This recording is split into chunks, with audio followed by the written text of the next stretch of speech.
Hello, it is exactly 7:30 p.m. right now. I have just come out of the shower. My hair is still damp. I'm wearing a robe. Both the girls are asleep right now, and this is my time.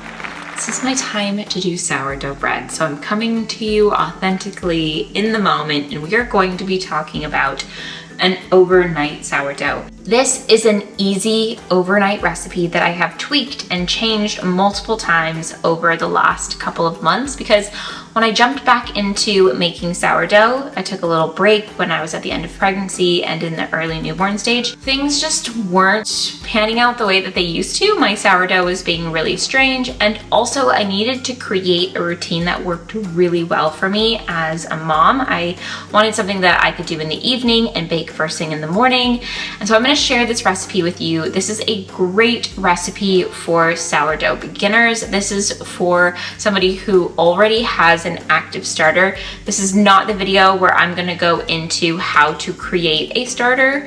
You can do that multiple ways. You can get an active starter from a friend and then start feeding it, which is what I have done here. You can create your own starter, or you can buy a starter and then make it active. There's so many different starters on the market to purchase as well. So it's 7:30 p.m. here right now. I am starting off with a large bowl. This is my favorite bowl to use for my sourdough. I just think it's beautiful and it's the perfect size. I will be making 2 loaves tonight. I normally make 2 loaves. We run out of bread really quickly. We always have guests. We have 2 guests staying in the cottage right now, so I'll be giving them a loaf. For me, I love doubling it because I love giving loaves. If I have an extra one, I'm gonna give one to my neighbor or I give it to friends. And for me, if I'm taking that much time to make sourdough, then might as well double the recipe, especially when I have this much active starter. But that said, when I first started, I was just making 1 loaf. So I'm gonna give you guys the recipe for 1 loaf versus 2 loaves. What you will need, as I said, a big bowl for your sourdough, some active starter, flour of your choice. I use a premium flour. Sometimes I use an organic one, but I really love this premium flour because the quality of your flour really makes a difference. Filtered water, you want to make sure there's not too much chlorine in the water. I usually like it to be room temperature or a little bit warm, and you'll need salt. And for this recipe, you'll want a scale set to grams. I'm going to put 200 grams of starter in my bowl. If I'm making 1 loaf, I'm just going to half that, so I'm only going to do 100 grams of starter for 1.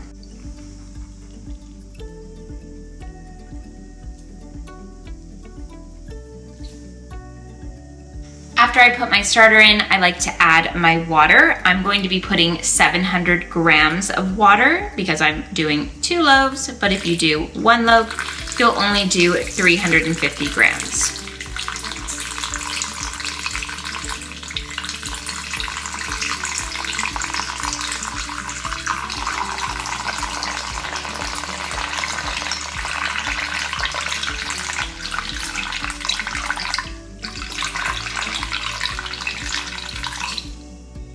After I've added the starter and water, I like to mix those 2 together.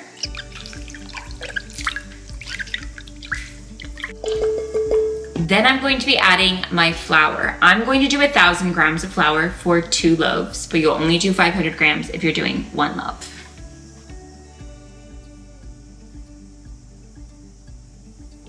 Look at this bag of salt. It is so big.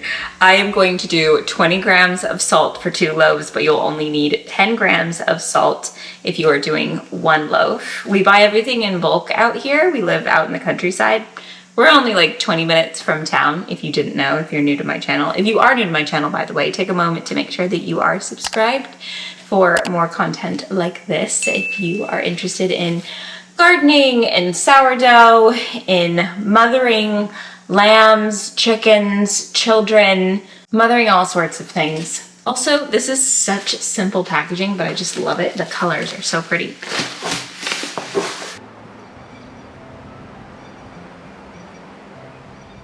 I need to refill my marble little salt container. It's completely out, so that's why I brought this out. But we're just going to do 20 grams first of salt. Now I'm going to mix this all up. There's something so soothing and relaxing about making sourdough, especially once I've put the girls down for bed. The house is just so quiet, and it's really just become a hobby of mine that really just helps me unwind at the end of the night. I don't do sourdough every night, but I probably do it about 3 times a week.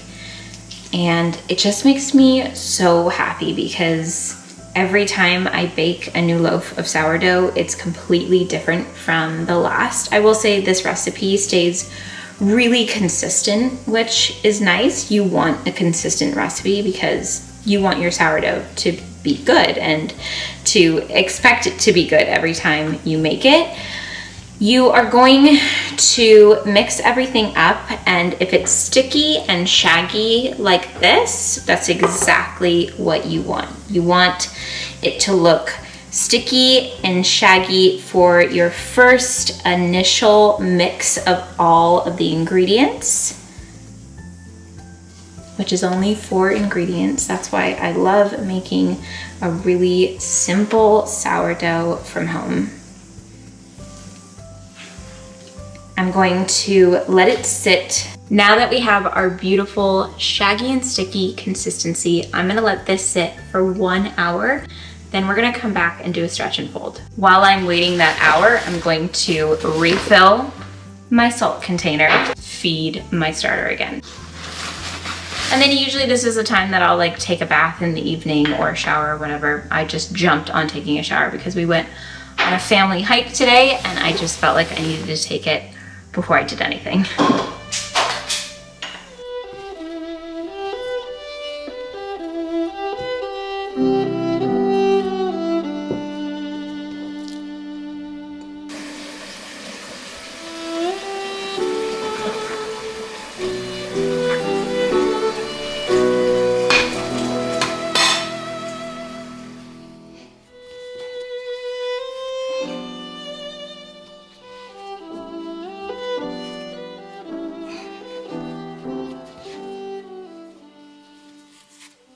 Okay, I ended up getting on a call with someone from the Netherlands, and it was 8:30 in the morning for them, but like 8:30 at night for me, and we ended up talking till 10. So I have let this sit for far over an hour, but hopefully that doesn't make anything bad. I don't know, I've never done that. So leave it for an hour, but who knows what it will do. The funny thing about I can't believe it's 10 p.m. I'm gonna be so tired tomorrow. But the funny thing about sourdough is that it's it's always a surprise. And I don't mean that like every time you make your sourdough loaf, it's different. I did say that earlier though, but what I mean is that it's consistent if you do the recipe the right way, but it is affected by so many things. That's what I'm trying to say. Sourdough is affected by so many things. It's affected by the temperature in your kitchen. It's affected by how long you let it proof. It's affected by what your sourdough starter is doing that day. Like, how is it behaving? There's all sorts of things, elements, and things in your environment that affect your dough. So I think at the end of the day, me leaving it for a lot longer than I normally do could actually affect it in a positive way. This is how I do a stretch and fold. I grab one edge, pull in, grab the other edge, pull in, grab the other edge, pull in, grab the other edge, pull in. I think of it as a square, even though it is a round circle. And I think of it as having 4 edges. And then I take my dough and I pull inward like this, inward and under, to create the shape of a dough ball like this. And I like to dust flour underneath and over my dough. I don't do too many stretch and folds because then it can just get like sticky and a bit too much. So I am going to go in with this dough ball here, and I'm going to throw flour in my bread basket. I have a bunch of flour at the bottom of my bread basket, and I'm going to put my dough ball in there. And I'm going to put a towel, or these bread baskets that I have come with these little sort of like linen covers. I'm gonna put that on there. And I've got two, so I'm going to put flour in this one as well and allow this to proof overnight. This one, I don't know where my wrap is, so I'm actually just gonna grab a towel that I have and I'm gonna put that over it. And then these 2 loaves will just sit somewhere semi-warm in my kitchen, but to be honest, it's not that warm in here right now, but we'll see how it goes. And I'm just gonna clean up my mess.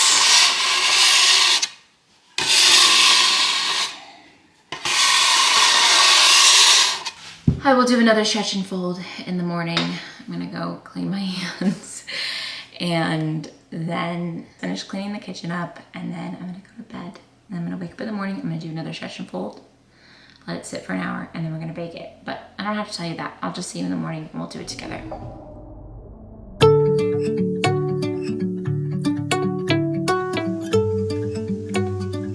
Good morning.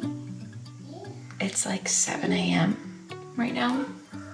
I'm just looking at my starter. My starter looks really good after feeding it last night. And then let's take a look at my loaves and see how those do. This is my loaf. It definitely rose, so you want it to kind of look like it's like poofy, and maybe that it's about doubled in size. There's this one too. Both look good. I'd say this one looks a little bit better. This one's just drier. This has like a really like smooth consistency on it. I'm gonna do a stretch and fold.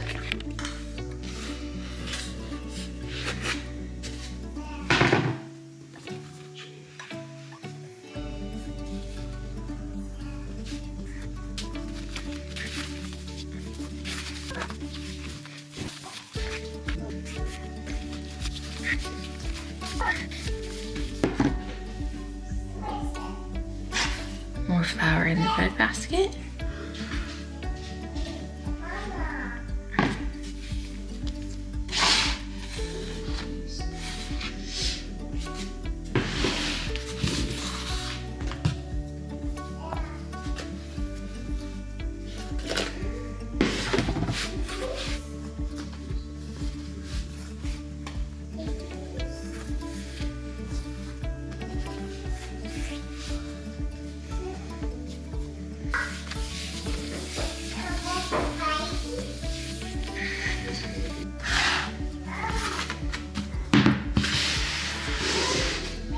I'm gonna let these sit for 1 more hour while I have my coffee, and then we will bake.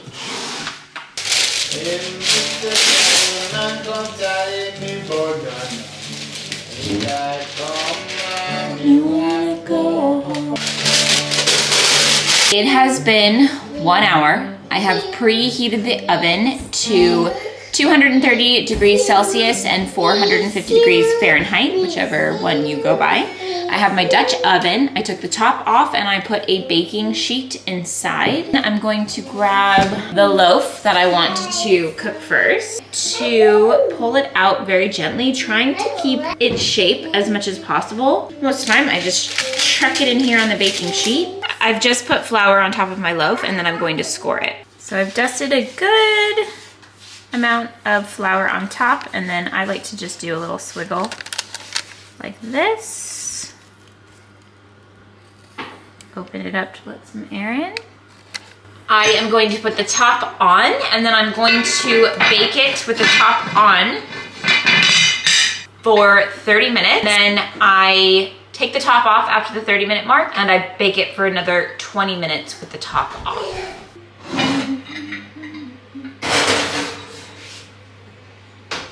Don't forget to set a timer. Okay, 30 minutes, top on.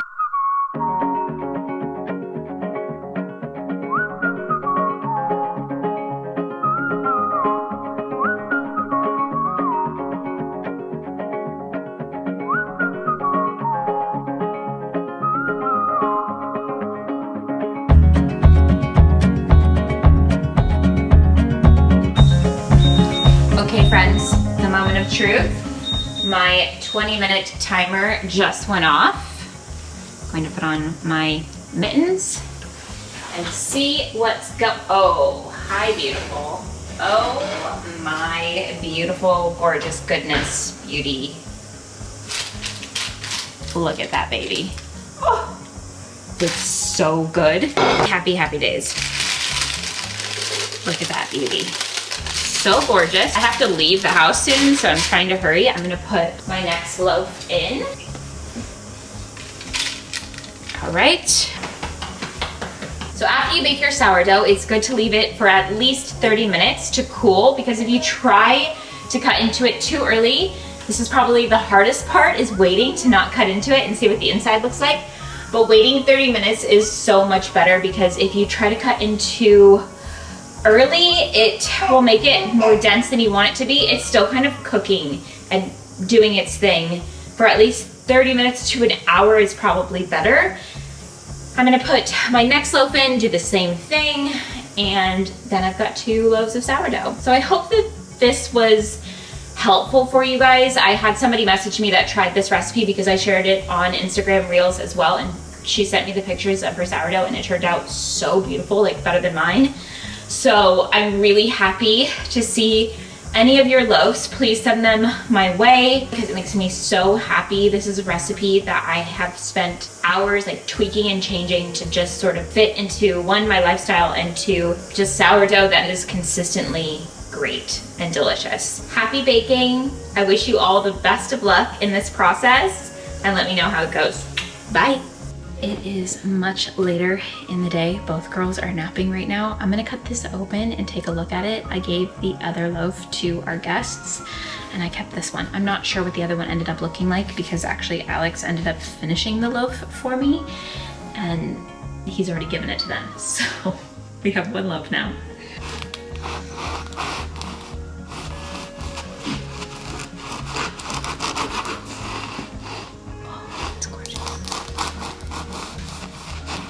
It's really soft, which I love. It's got beautiful holes in it. It's super like gooey in a good way, soft. It's got some fluff to it. Could be fluffier.